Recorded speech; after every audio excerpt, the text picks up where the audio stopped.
uma época em que os filmes de fantasia dominavam os cinemas. E seguindo essa tendência, Warcraft buscou lá no ano de 2006 estabelecer uma saga épica para rivalizar com ninguém menos que O Senhor dos Anéis. Porém, o seu primeiro filme só foi lançado em 2016, após 10 anos de produção, e foi considerado um fracasso econômico, apesar de arrecadar 439 milhões de dólares. Vem comigo que hoje eu vou te contar essa história, que tem diretor consagrado largando o projeto porque tava uma bosta, mais de 30 minutos de história cortada do filme e até o filho do David Bowie envolvido.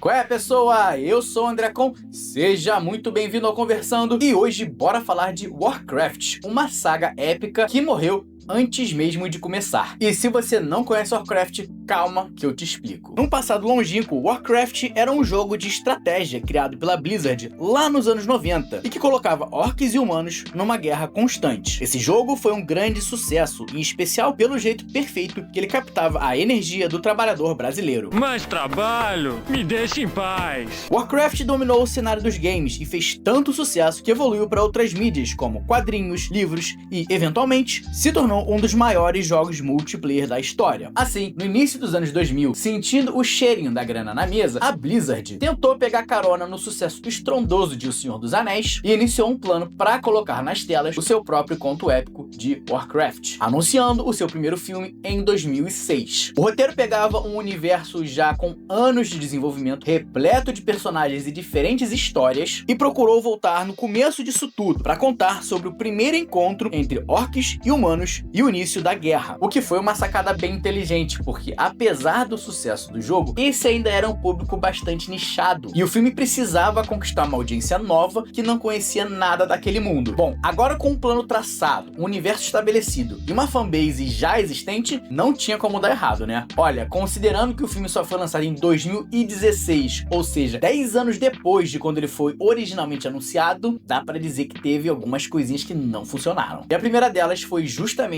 o script desse filme. O primeiro diretor colocado no projeto foi o Sam Raimi, o manda-chuva da trilogia original do Homem-Aranha do Tobey Maguire. Ele olhou o script original e avisou que tava uma bosta, mas que ele se colocava à disposição para escrever um novo. A Blizzard não gostou muito da ideia, porque eles estavam confiantes no script original, porém acabou convencida e deixou o homem trabalhar. Então, o diretor se trancou no escritório e passou 9 meses escrevendo um novo roteiro pro filme para ele dirigir. Só que tinha uma coisinha que a Blizzard não tinha avisado a ele. A empresa já tinha internamente vetado essa ideia. Daí, quando o Sam Raimi apresentou o projeto, os executivos simplesmente falaram: o outro tá muito melhor. O Sam Raimi saiu cuspindo marimbondo e abandonou o projeto de vez, deixando o filme sem um diretor. E não tá errado não, tá? Imagina só você trabalhar 9 meses num projeto que o teu chefe já tinha descartado e você não sabia disso.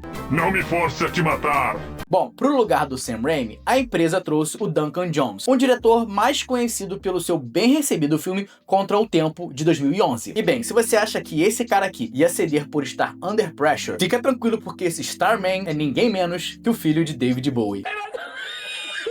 Assim, o Duncan pegou o script, também não curtiu e resolveu fazer algumas alterações, em especial em relação aos orcs, que estavam sendo representados de uma maneira muito unidimensional, ou seja, com os humanos do lado do bem e os orcs do lado do mal. Uma abordagem que ele considerava ultrapassada. Ele queria mostrar o ponto de vista dos dois lados da guerra. O script passou por mais uma reestruturação em conjunto com o roteirista Charles Leavitt do Diamante de Sangue. Então, o problema é que esse moço escreveu Diamante de Sangue, porém, ele também escreveu o filme O Sétimo Filho, que amarga incríveis 12% de aprovação no Rotten Tomatoes. A Blizzard não tinha mais tempo a perder, porque aqui já era 2012, ou seja, 6 anos depois de ter anunciado o filme, e nem script concluído eles tinham. E a partir daqui, finalmente a gente começa a produção desse filme e o enlouquecimento dos responsáveis pelo marketing. Isso porque a equipe de propaganda desse filme começou a gritar aos 4 ventos que esse filme ia ser Avatar misturado com O Senhor dos Anéis, que esses filmes eram coisa do passado, que Warcraft era a nova dominação dominância nos cinemas. E uma coisa curiosa é que esse filme estava originalmente marcado para ser lançado em 2015. Só que nesse mesmo ano tinha um pequeno projetinho saindo nos cinemas chamado Star Wars: O Despertar da Força. E assim a Blizzard decidiu adiar o filme para junho de 2016. Eu fico sem entender como que esse filme foi tão hypado pelo marketing a ponto de comparar com Avatar e Senhor dos Anéis, mas o estúdio estava ao mesmo tempo com medo de competir com Star Wars. E tem uma outra coisa que eu não entendo nesse marketing, que são os posters de propaganda que fizeram os orcs parecerem malvados. Olha isso, é exatamente a mesma coisa de Star Wars com a dicotomia vermelho mal, azul bom. Exatamente o que o diretor estava fazendo questão de não colocar no filme, porque segundo ele, era uma visão ultrapassada. Mas tudo bem, o projeto continuou progredindo e as filmagens terminaram em 2014. Só que aí começaram outros problemas. Os produtores entenderam que o filme estava extenso demais e decidiram cortar um bom pedaço desse filme e tacar no lixo. O diretor chegou a comentar depois em entrevistas que a sua versão final do filme tinha cerca de 40 minutos a mais do que o que foi para as telas, e que muita coisa ficou mal explicada ou mal desenvolvida que estava naquela sua versão original, que acabou mutilada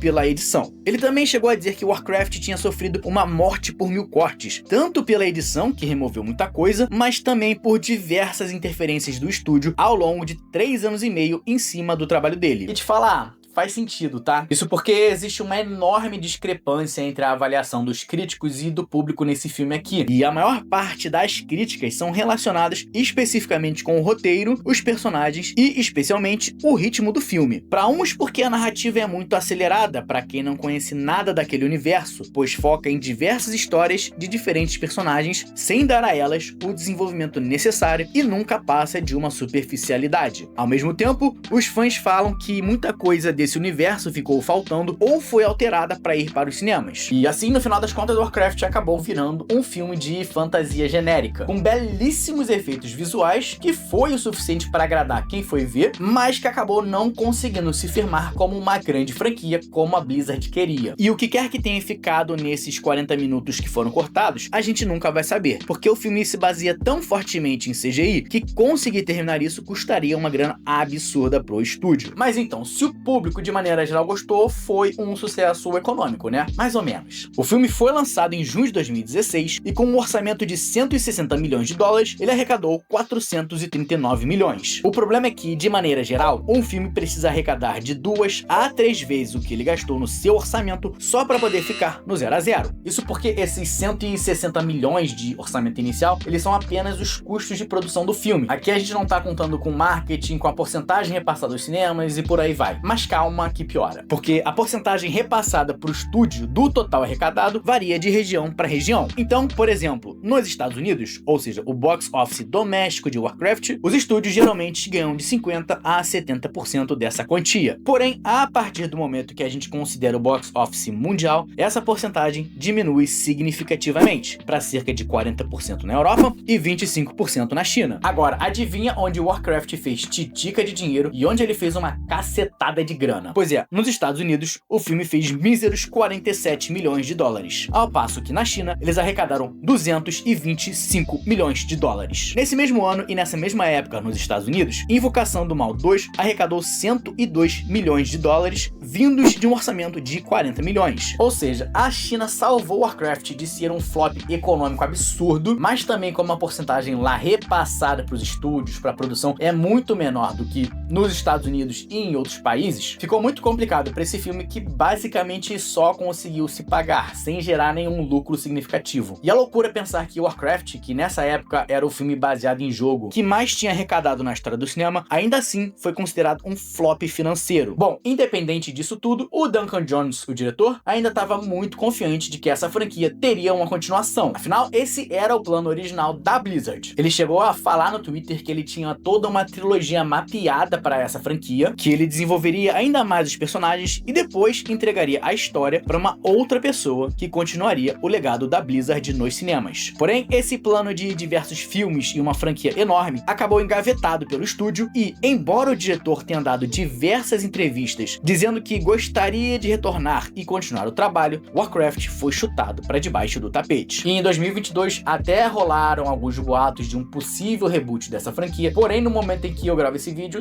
nada disso foi confirmado até agora. Mas Warcraft foi tão ruim assim? Eu acho que não, sinceramente. Ele de fato acabou como uma fantasia genérica, mas tinha algumas histórias interessantes, em especial a do Orc, o Dorotan, e na boa, era lindo demais. Seria interessante ver um reboot dessa saga, porque esse universo tem conteúdo pra caramba, com magia, orc, elfo, zumbi, dragão, porém é infelizmente pouco provável que a gente veja algo nos próximos anos. Esse aqui é mais um daqueles casos de grandes franquias que deveriam ter sido épicas, mas que por conta de decisões do estúdio, problemas de produção e fracasso financeiro, acabou não conseguindo sair do primeiro filme, em especial porque Warcraft era muito caro e precisava arrecadar muita grana pra poder se pagar. Agora, essa é uma franquia injustiçada? Deixa aí nos comentários o que você acha dessa história toda. Ah, qual é? Tá de caô? Vai sair antes de se inscrever aqui no canal?